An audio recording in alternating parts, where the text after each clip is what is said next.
ದವರ ಧೈರ್ಯವೋ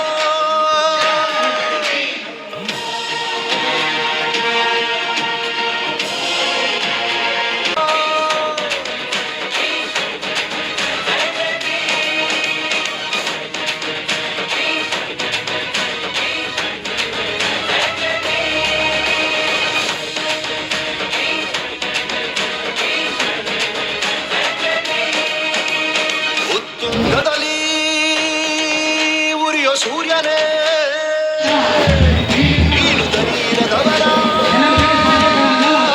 ಧೈರ್ಯವೋ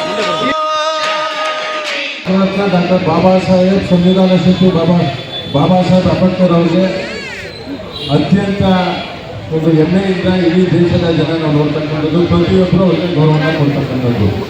ಇವತ್ತಿನ ಕಾರ್ಯಕ್ರಮದಲ್ಲಿ ನಮ್ಮೆಲ್ಲ ಮುಖಂಡರುಗಳು ಎಲ್ಲರೂ ಸೇರಿದ್ದೀವಿ.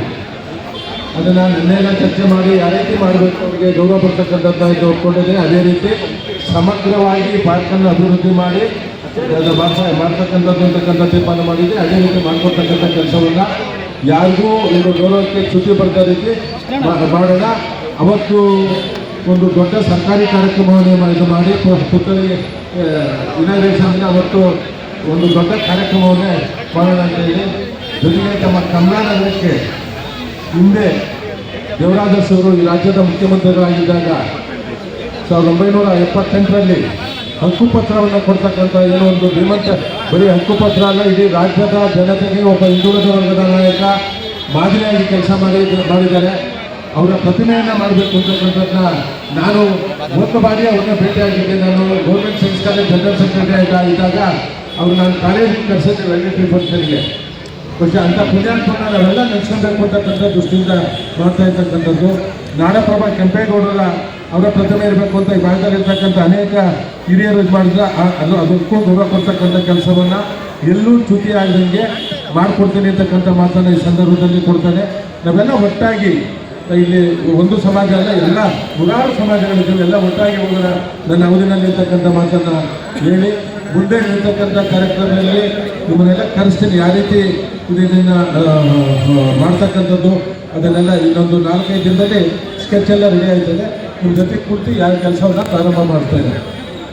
ಕೆಂಪೇಗೌಡರದು ಅಷ್ಟೇ, ದೇವರಾಜ ಅವ್ರದ್ದು ಅಷ್ಟೇ, ಅಂಬೇಡ್ಕರ್ ಅವ್ರದ್ದು ಅಷ್ಟೇ, ಎಲ್ಲನೂ ಒಟ್ಟಾಗಿ ಕೂರ್ತಿ ನಾನು ಚರ್ಚೆ ಮಾಡಿ ಈ ಜಾಗದಲ್ಲಿ ಮೇಲ್ಗಡೆ ಬಾಬಾ ಸಾಹೇಬ್ ಅಂಬೇಡ್ಕರ್ ಅವ್ರ ಪ್ರತಿಮೆ ಬರ್ತದೆ, ಇಲ್ಲಿ ದೇವರಾಜ ಅವ್ರದ್ದು ಕೆಂಪೇಗೌಡರ ಪ್ರತಿಮೆ ಬರ್ತದೆ. ಯಾರಿಗೂ ಅಗೌರವ ತರ್ತಕ್ಕಂಥ ರೀತಿ ನಡ್ಕೊಳ್ಳೋದಿಲ್ಲ, ಗೌರವ ತರ್ತಕ್ಕಂಥ ರೀತಿ ಕೆಲಸವನ್ನು ನಾವೆಲ್ಲರೂ ಒಟ್ಟಾಗಿ ಮಾಡ್ಕೊಂಡು ಹೋಗೋಣ ಅಂತಕ್ಕಂಥ ಮಾತನ್ನು ಹೇಳಿ ಬಾಬಾ ಸಾಹೇಬ್ ಅಂಬೇಡ್ಕರ್ ಅವ್ರಿಗೆ, ಬಾಬಾ ಸಾಹೇಬ್ ಅಂಬೇಡ್ಕರ್ ಅವ್ರಿಗೆ, ಬಾಬಾ ಸಾಹೇಬ್ ಅಂಬೇಡ್ಕರ್ ಅವ್ರಿಗೆ,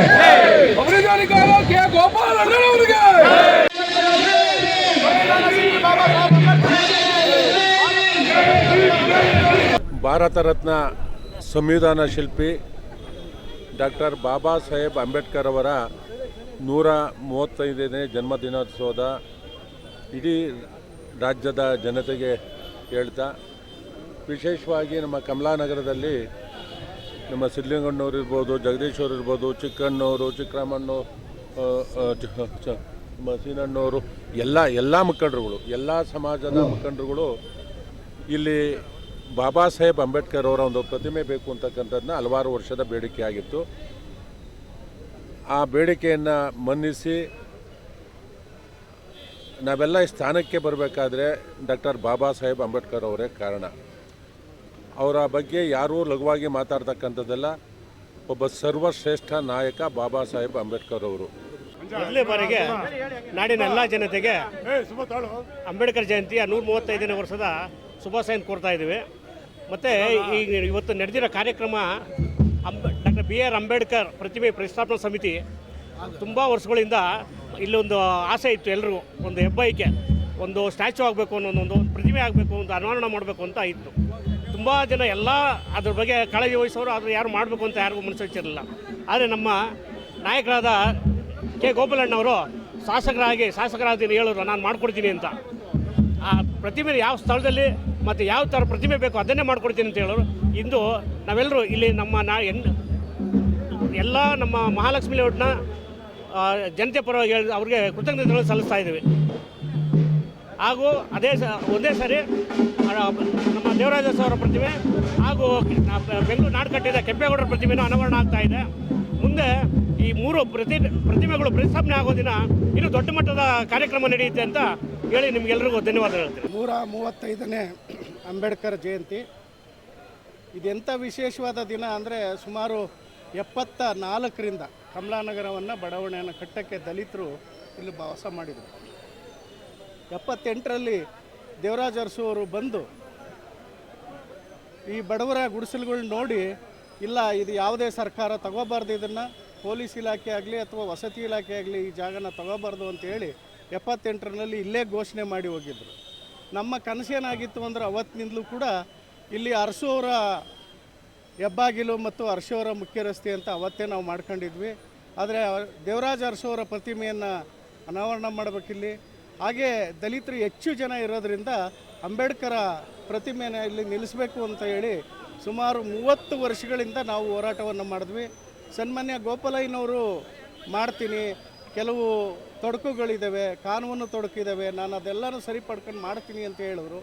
ಆದರೆ ಕಳೆದ ವಾರ ಒಂದು ಸಭೆಯನ್ನು ಕರೆದು ಎಲ್ಲ ಮುಖಂಡರುಗಳನ್ನ ಸಮತ್ವವಾಗಿ ಚರ್ಚೆ ಮಾಡಿ ಒಂದು ತೀರ್ಮಾನಕ್ಕೆ ಬಂದರು, ಕೆಂಪೇಗೌಡರನ್ನು ಕೂಡ ಇಡಬೇಕು ಅಂತ. ಅದಕ್ಕೆ ದಲಿತರ ಯಾರ ವಿರೋಧನೂ ಇಲ್ಲದಲ್ಲೇ ಕೆಂಪೇಗೌಡರು ಮತ್ತು ಅರಸು ಅವರು ಮತ್ತು ಅಂಬೇಡ್ಕರ್ನವ್ರನ್ನ ಇಲ್ಲಿ ಪ್ರತಿಷ್ಠಾಪನೆ ಮಾಡಬೇಕು ಅಂತೇಳಿ ತೀರ್ಮಾನವನ್ನು ತಗೊಂಡೆ. ಇಲ್ಲಿ ಎಲ್ಲ ಸಮುದಾಯದ ನಾಯಕರುಗಳು ಕೂಡ ಭಾಗವಹಿಸಿದ್ದೀವಿ.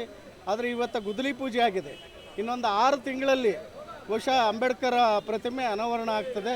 ಸರ್ಕಾರದ ಮಟ್ಟದಲ್ಲಿ ಮಾನ್ಯ ಮುಖ್ಯಮಂತ್ರಿಗಳನ್ನ ಕರೆಸಿ ಅದನ್ನು ಉದ್ಘಾಟನೆಯನ್ನು ಮಾಡ್ತೀವಿ ಅಂತೇಳಿ ಆಶ್ವಾಸನೆ ಕೊಟ್ಟಿದ್ದಾರೆ. ನಾವು ಈ ಕ್ಷೇತ್ರದ ಶಾಸಕರಿಗೆ ಗೋಪಾಲಯ್ಯನವರಿಗೆ ನಾವು ದಲಿತರು ಮತ್ತು ಹಿಂದುಳಿದ ಅಲ್ಪಸಂಖ್ಯಾತರು ಎಲ್ಲರೂ ಕೂಡ ತುಂಬ ಹೃದಯದ ಅಭಿನಂದನೆಗಳನ್ನು ಸಲ್ಲಿಸ್ತೀವಿ. ಅದು ಮುಂದುವರೆದಂತೆ ಶಾಸಕರು ಒಂದು ಮಾತು ಹೇಳಿದ್ದಾರೆ, ಇಲ್ಲ ಅಷ್ಟೇ ಅಲ್ಲ ಅಂಬೇಡ್ಕರ್ ನಿಲ್ಲಿಸೋದು, ಶಾಸಕರ ಕಚೇರಿ ಏನಿದೆ ಈಗ ಕೆಂಪೇಗೌಡರದ್ದಿದೆ ಅದನ್ನು ಕಂಚಿನ ಪ್ರತಿಮೆ ಮಾಡೋದ್ರ ಜೊತೆಗೆ ಅಂಬೇಡ್ಕರ್ ಪ್ರತಿಮೆನೂ ಕೂಡ ಶಾಸಕರ ಕಚೇರಿಯಲ್ಲಿ ನಿಲ್ಲಿಸ್ತೀನಿ ಅಂತೇಳಿ ನಿನ್ನೆ ಆಶ್ವಾಸನೆಯನ್ನು ಕೊಟ್ಟಿದ್ದಾರೆ. ಈ 2 ಬೇಡಿಕೆಗಳು ಕೂಡ ಈ ಸಮುದಾಯದ ನಾಯಕರಿಗೆ ಒಂದು ಖುಷಿ ತರೋವಂಥ ವಿಚಾರ ಆಗಿದೆ. ಹಾಗಾಗಿ ಅವರಿಗೆ ಮತ್ತು ಅವರ ಕುಟುಂಬಕ್ಕೆ ಒಳ್ಳೆಯದಾಗಲಿ. ಡಾಕ್ಟರ್ ಬಾಬಾ ಸಾಹೇಬ್ ಅಂಬೇಡ್ಕರ್ ಅವರಿಗೆ ಯಾವತ್ತೂ ಕೂಡ ಆರೋಗ್ಯವನ್ನು ಕಾಪಾಡೋವಂಥದ್ದು ಆಗಲಿ ಅಂತೇಳಿ ನಾನು ದಲಿತ ಸಂಘಟನೆಯ ಮುಖಂಡನಾದಂಥ ಸಿದ್ಧಲಿಂಗಯ್ಯನವರು ತಮ್ಮಲ್ಲಿ ವಿನಂತಿಸ್ಕೊಳ್ತೀನಿ. ನಮಸ್ಕಾರ.